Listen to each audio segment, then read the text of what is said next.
Healthy soils are essential for achieving broader goals, such as net zero carbon emission, reversing biodiversity loss, and sustaining human health.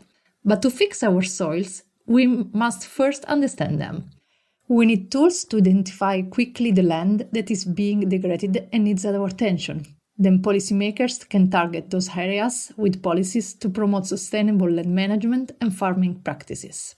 For this series, we are interviewing some of the leading scientists who are working to create these tools. They are part of the project funded by the European Union called AI for Soil Health. And as the name suggests, they are using artificial intelligence and a range of other cutting-edge innovation to lead the way towards understanding our soils.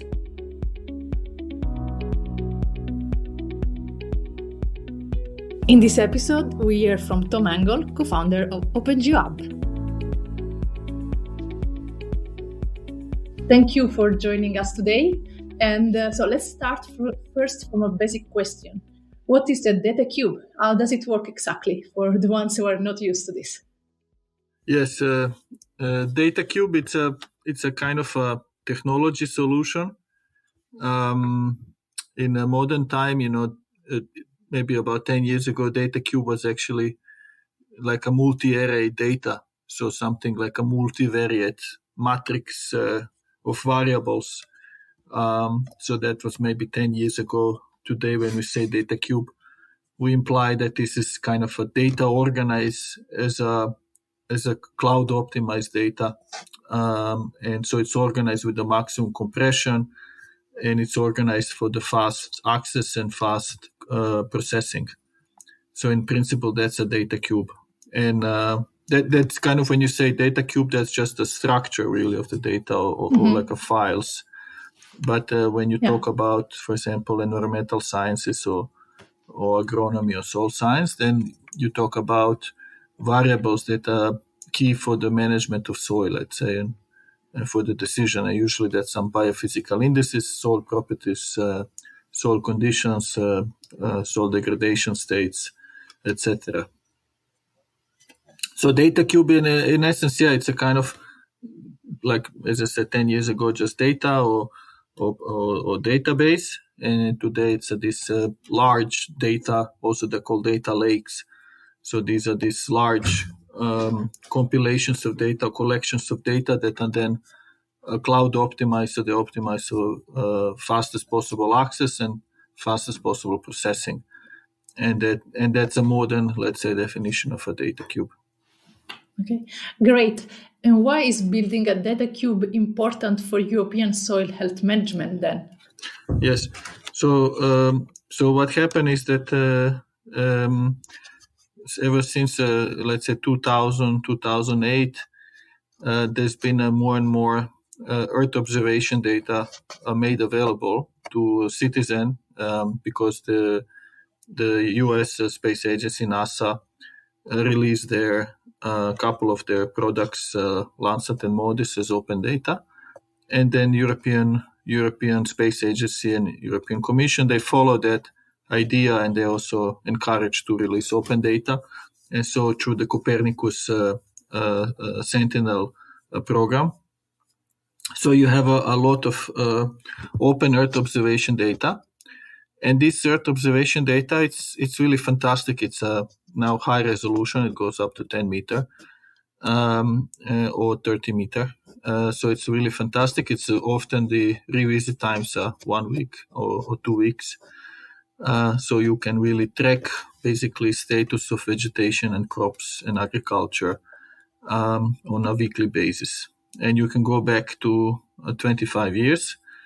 So you have also all this data, and they're multispectral. So it's not just like a photographs from the space, but it's multiple bands, like 7-8 bands, including near infrared and shortwave infrared.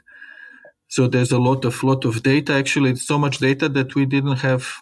We are still developing methods to use this data. But one of the key uses of the data is to monitor state of environment. So you can definitely, there's a lot of application. They monitor state of land cover and vegetation, for example. There's lots of monitoring projects to monitor deforestation or planting of tree planting of trees. But there's now increasingly projects also focus on monitoring dynamic soil properties, and so this includes the chemical soil properties, then soil water content, and also soil organic carbon. And this now representation that is used to monitor these dynamic soil properties, and we discovered that actually this could really help. This could help with managing the soil, because let's say 10 years ago or even 5 years ago, if you ask some farmer, somebody who owns the land and has a farm and I don't know, a few hectares up to 100 hectares, if you ask them, what is the state of your soil properties and how much they changed in the last 10 years, they wouldn't be able to tell. They could make some guesses, but they need a really strong, robust monitoring system so they can track really, they understand what's happening with the soil properties in their soil.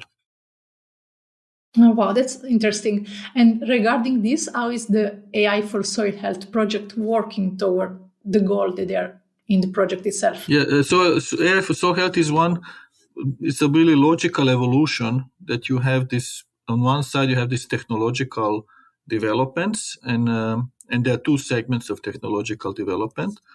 So one segment is the Earth observation data, so basically satellite-based, space-based monitoring systems. And then you have these multispectral data sets and images, and now you have a hyperspectral from next year.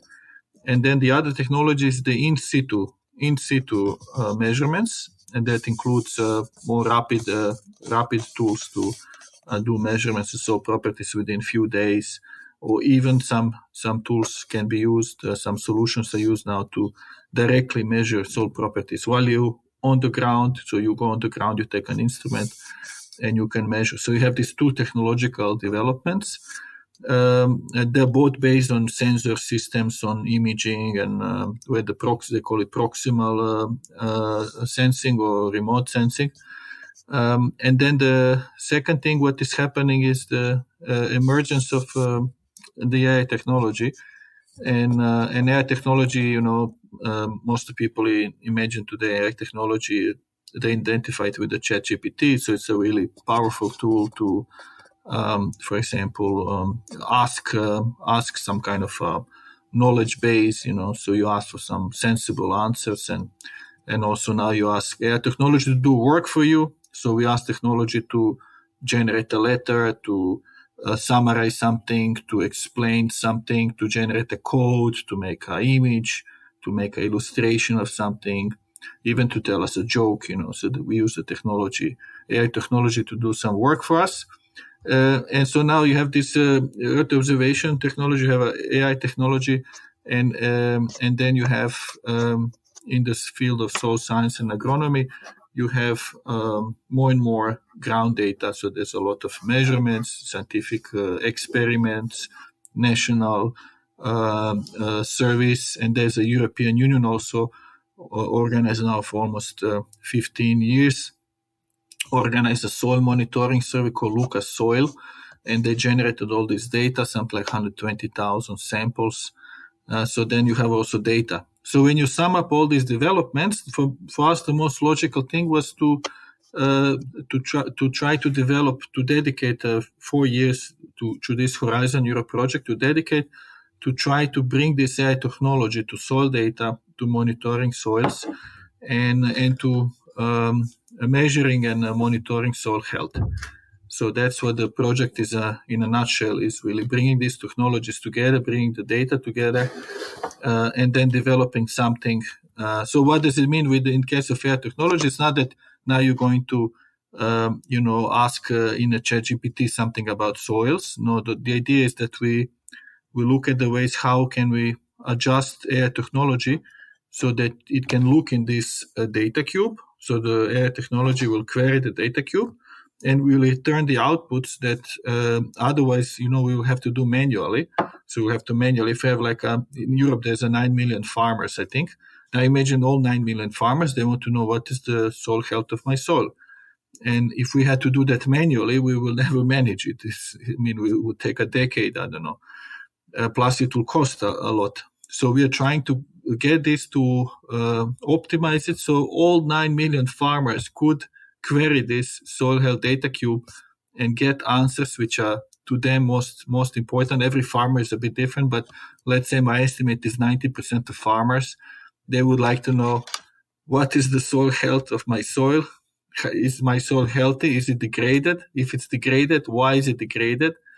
How much, for example, carbon credits could I get if I do some carbon farming? What is my potential? Which crops should I grow if I want to increase yields and increase my soil health? Which are the optimal crops? So these are all questions I think 90% of cases will pop up. And that's what we want to help. This is the open data, open science project. We would like to enable really all the European landowners and forest managers to get the best soil data and to make the best decisions, because this is really in interest of everyone. The soil health is one of the fundamental stands of our culture, of our civilization, the soil health. And that's something we cannot play with. If we lose the soil health of the whole European continent, it's not like if we will burn all the books, for example. If we will burn all the books we have in Europe, that will destroy our culture, let's say. But if we destroy our soil health, then we destroy the basis of survival. Let's say we destroy the basis where we grow food, where we also have build cities and build places where we live. So. Thank you so much. Actually, you already answered to my email about my question about how can farmers benefit from the data cube and how they can benefit from having more data about their soils. How will the data cube instead benefit policymakers, you think, like also foresters and polluted site remediators? How do you see this data cube for them? Well, so we're really privileged to have won this Horizon Europe funding, research funding from European Commission, from European citizen, and that gives us this dedicated time and resource to build this data cube. And we do have a clear ambition. We would like to build the best possible predictions, best possible data, and most detailed data, 30-meter resolution, going potentially up to 10 meters for some areas. So we would like to build that and make this data open, so it's an open infrastructure. Companies can use it, private citizens can use it, research groups can use it. So we want to make that open data. And then if we do well, if we do use really cutting-edge machine learning and we use the best data, and let's say it is the best data for Europe, most accurate data. When I say best data, most accurate, most detailed, then most likely what will happen, also European institutions will take this data as a reference. So they will say, okay, this is from all these projects people did, and all this group, they did assessment of, for example, soil carbon, soil pH. They will say, well, this data set seems to be the highest accuracy, it's stable, and then it becomes a reference.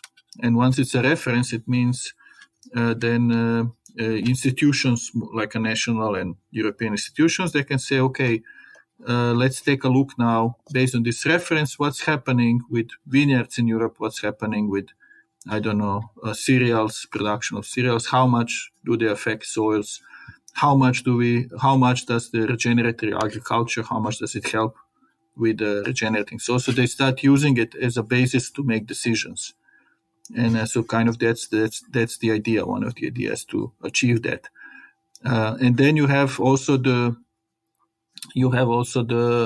data from Eurostat. Eurostat also collects a lot of data. They don't collect like us. They don't do modeling using machine learning.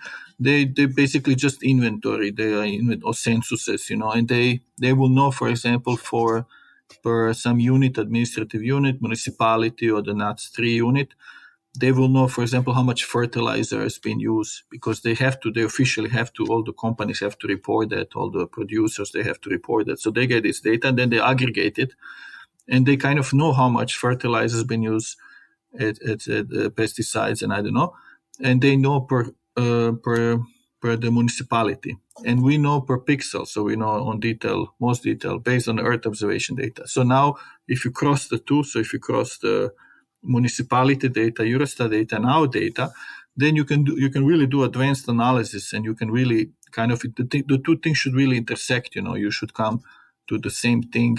Hopefully, it doesn't have to be 100%, but it should be still. And that's what we're also doing in the AI for Soil Health. We are comparing the Eurostat data and all the projects that are done independently from us. That we are comparing it, and as we see that the things interchange, so the cross. Or how do you say in geodesy, triangulation is correct, so you come to the same point, then actually that improves the confidence. So our data is actually, it matches, the Eurostat data, and so it proves the confidence in data.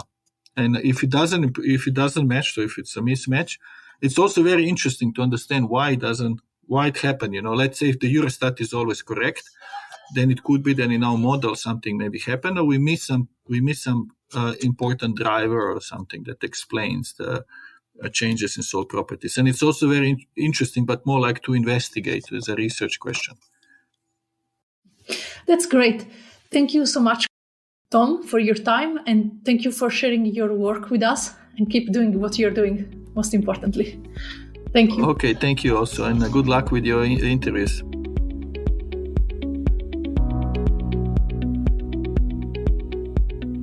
AI for Soil Health is funded by the European Union and has received funds from UK Research and Innovation under the UK government's Horizon Europe funding guarantee. For more information, visit aiforsoilhealth.eu. That is AI for as number soilhealth.eu.